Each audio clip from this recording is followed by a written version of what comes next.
Afin de lutter contre le changement climatique, la France et l'Europe se sont fixés d'ambitieux objectifs de décarbonation. Réduire les émissions de CO2 de 65% dès 2030 et atteindre la neutralité carbone en 2050. Pour les atteindre, la mobilisation de chacun est indispensable et le secteur de la construction va y contribuer. Traditionnellement, construire un ouvrage, c'est garantir une qualité, un prix, un délai. Désormais, un ouvrage sera aussi un bilan carbone.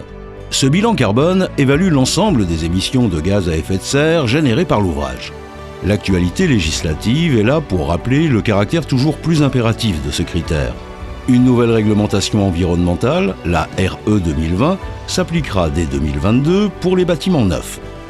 Elle se concentre sur le bilan carbone des matériaux utilisés pour leur construction, ainsi que sur leur consommation énergétique.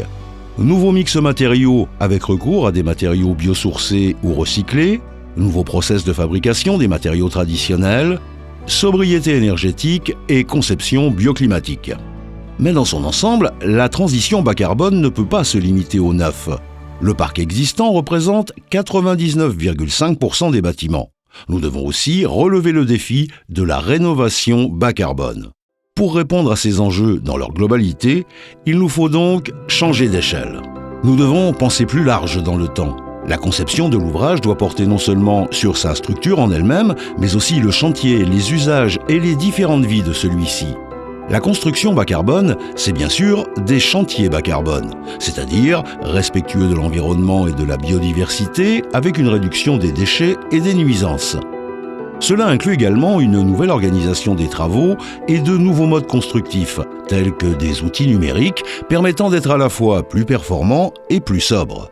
Nous devons également appréhender la vie globale de l'ouvrage, anticiper l'évolution de sa forme et optimiser ses usages.